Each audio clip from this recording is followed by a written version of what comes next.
So we're going to watch out for this knot here. We're going to make sure that we're going to avoid it highly. Roughly get a good placement here.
Great, now you can see both lefts and rights.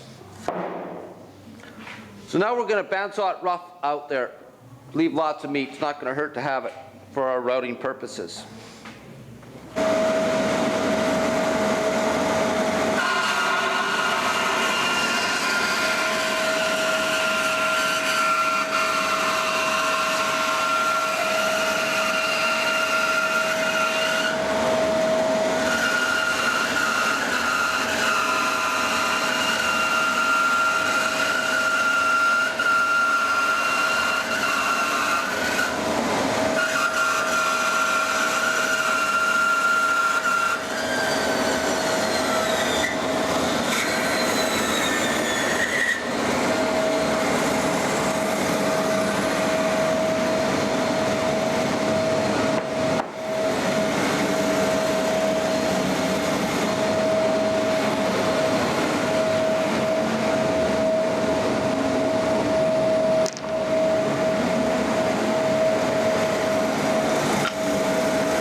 So now that I've got them roughly bandsawed out, I'm going to try to keep the grain lined up as best as possible on this particular aspect, but so far we're just going to make sure that each leg goes, and we're going to mark it on the long ones. We're going to mark it head 1,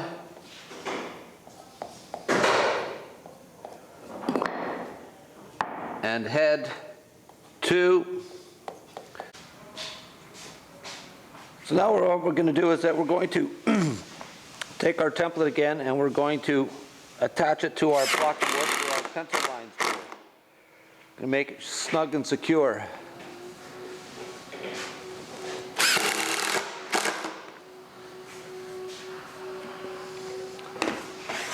Then we're going to add a router support setup, and we're going to get it so it's spaced this 3/4 inch all the way around. So by having the support here, it keeps the router from tilting one way or the other, which might have a tendency to groove our finished leg, and that's what we don't want. And basically what we have to do is we have to go at least half the thickness of the leg, and then we're going to cut it on the bandsaw close, and then we're going to flush trim with a flush trim bit. Spiral, kneaded bean, because we're coming up to large amounts of end grain. So now what we're going to do, we've got our setup, we've got our bench dog, it's all nice, the router floats freely all the way around with the 5/8 guide bushing. So now we're going to start routing her out. So there's our first depth.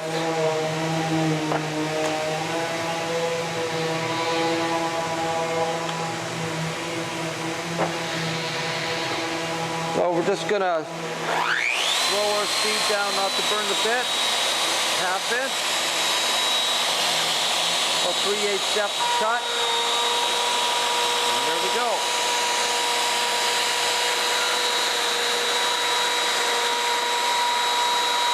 So if we position the router in the right way, we get the maximum yield for our dust collection. We have a nice clean area. So we're going to take it nice and slow getting around the corner.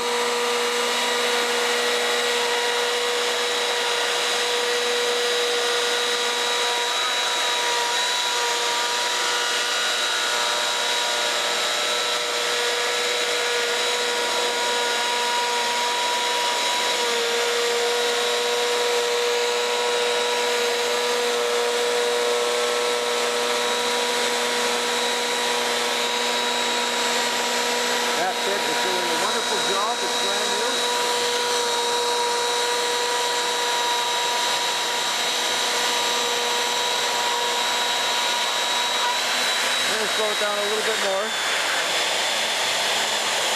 And a 3/8 depth cut.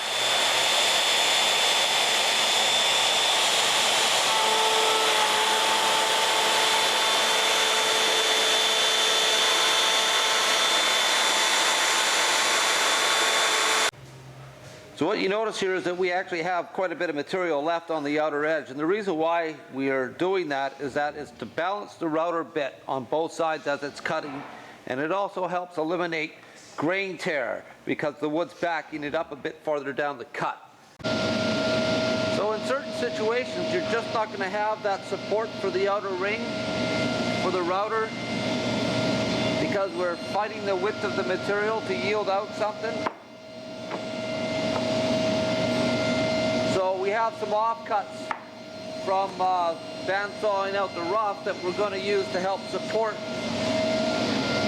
this particular piece.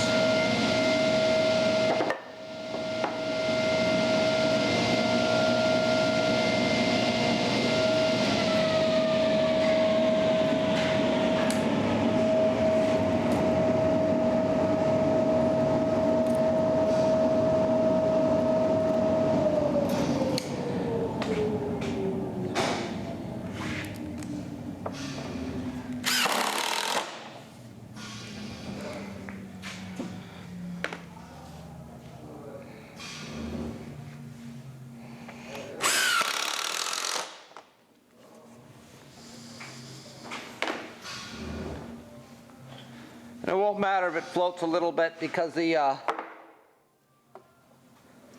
guide bushing is going to prevent it from moving all around. Now what we're going to do is we're going to cut off the excess, getting as close as we can to our leg without cutting into it with the bandsaw. So the final thing we're going to do on these legs is the foot, and we're going to just cut one line, pencil line, and then we'll table saw all the rest up later. But we want to be right on the line on these.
So what we have to do is we have to thin this leg out because the foot is going to protrude a little bit past both sides of this leg. So we're going to thin this leg out by 1/8 of an inch.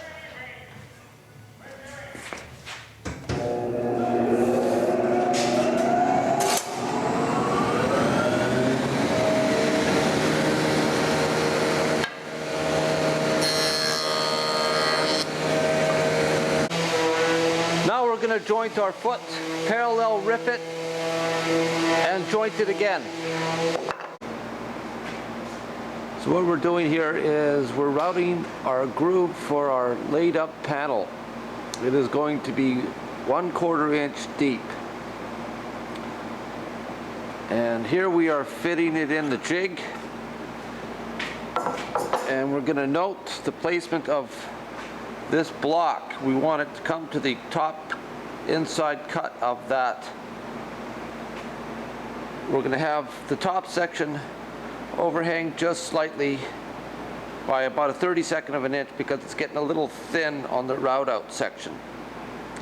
1/2 inch dowel placement at the edge, not a square block, because the 1/2 inch gives us exactly what we need is 1/2 inch.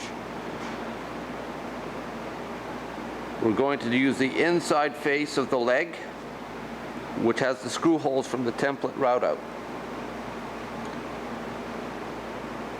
This will both switch left and both switch right.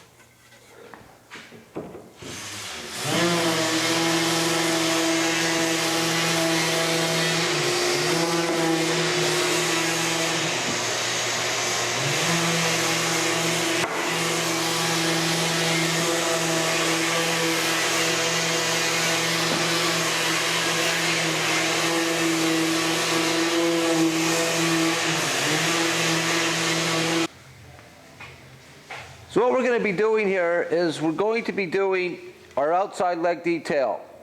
We're going to mount it into our jig the way we've mounted every other, 1/2 inch dowel with the spacers equal side.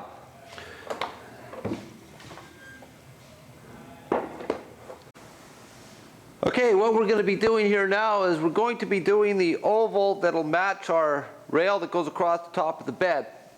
And we're going to mount it in this particular jig, the way we've mounted it in all the other particular jigs. So the depth of the cut on this particular routing pattern is going to be 1/4 inch deep. And this is one of the most difficult, tricky parts to do, is that we're actually going to climb cut the full circle, oval. Because if we go with it against it, might pull the router bit on into the middle of the oval, which is what we don't want. Okay, we were showing you how to take this bead off to get it down to flush with the surface that we have done with the router, and we were doing it on the table saw, and now we've decided that that's a little unsafe to do, and what we're going to do is we're going to joint it off and stop, and then hand chisel it. Even though it's a little bit bigger, it's a much safer operation.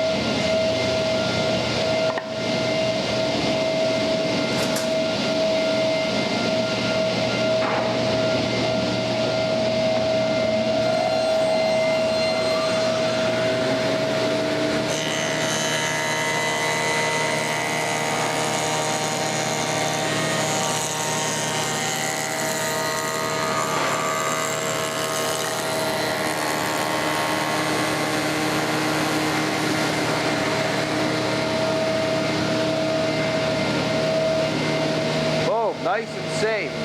No reaching over the saw blade with the potential of a kickback and losing a finger. Okay, what we're doing here is that we're going to be running a bead detail of 1/2 inch on either side of the leg. There's going to be a nice 1 3/8 long wide groove in here, 1/8 of an inch deep.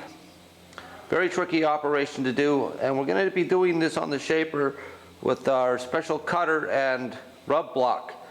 We're going to screw a block on the end to prevent a backlash of the cutter going in and creating a dip in this part of the section.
So what we're going to do here is we're going to move the cutter up, keep the bearing in the same position so we can get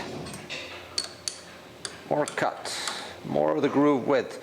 We're not doing it all in one pass. We'd have to get a special cutter made, which would cost a few more dollars as it is. This was about 300 bucks. So on the final pass here, I'm probably going to be able to get away with just dialing this one up, what we need to dial it up, without going off the bearing. Let's see if we can get there. It looks pretty good. So now that we've got all our machining done, now what we're going to do is we're going to square the end of our foot cut to length. Okay, what we're going to be doing here is we're going to be dominating the foot to the leg. We're going to use this jig. We're going to get it set so it's centered. And we're going to use a spacer, which is equal to 1/2 the distance of the overhang from the foot. We're going to press on.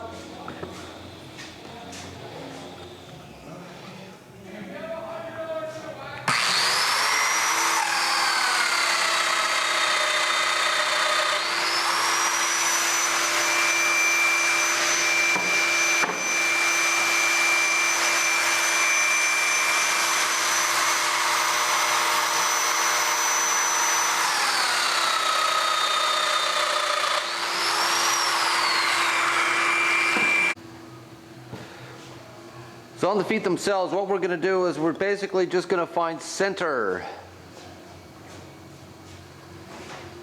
by going twice. You should find center. Perfect. No longer need the stem.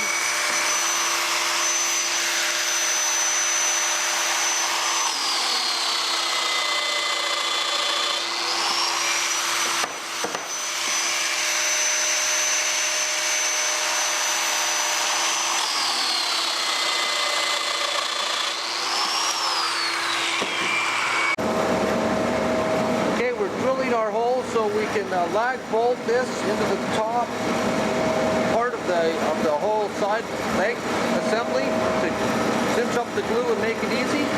We're using a 1-inch diameter Forstner bit, and we're going to go down as deep as we can. We want to have this drill bit centered as close as possible to avoid the domino so it comes through the middle.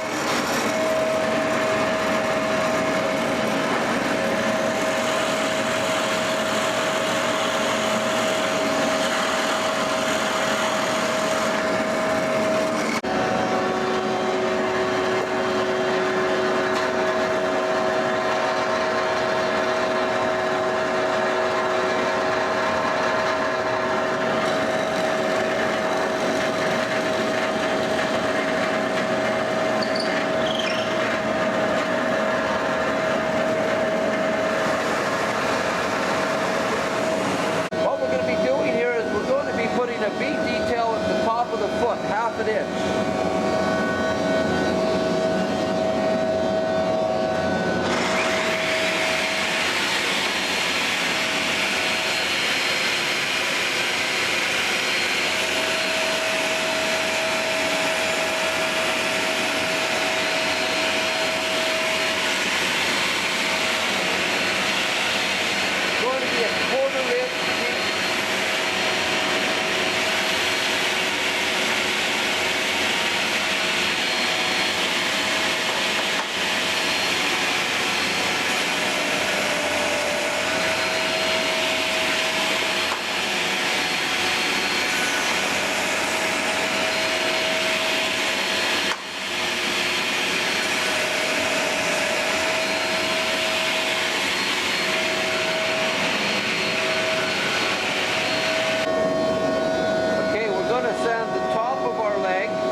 Of our number, and we're going to remark it when it's sanded off.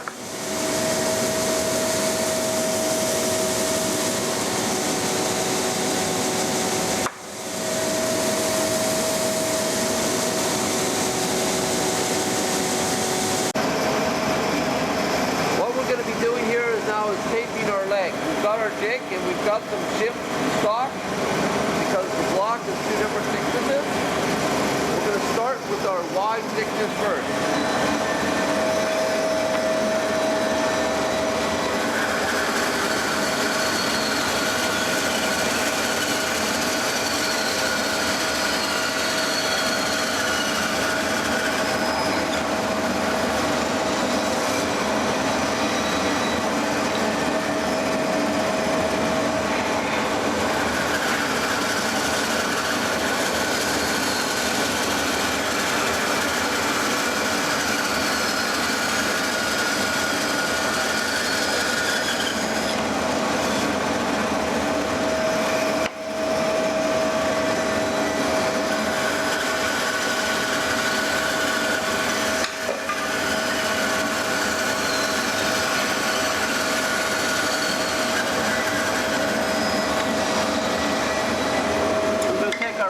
Piece and slide it underneath this one, keep it somewhat straighter.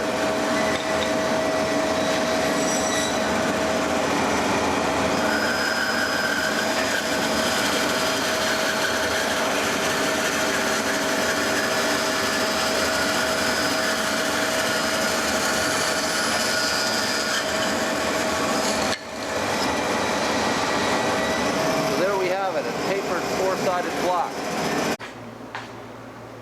So now we're going to sand the leg, foot. We've got the belt riding just slightly above the metal plate here because the guard is removed, so we want to be careful that we're sanding it, we don't get hurt.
got to sand this oval. We got to keep the shape of the oval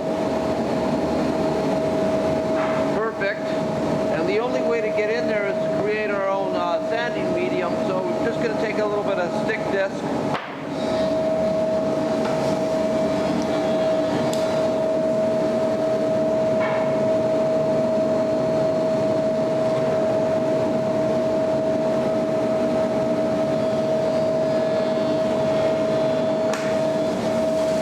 Got a nice piece of sandpaper that we can stay flat, not end up sanding any of the flatness here, but get in right to the very nitty-gritty of that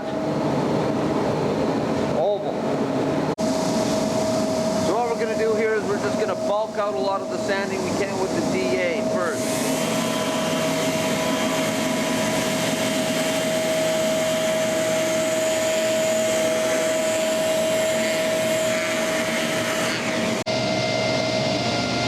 Okay, I've tried just about every power tool going, but it seems to me that a block of wood and some sandpaper and doing everything by hand is just as quick and does a nicer job.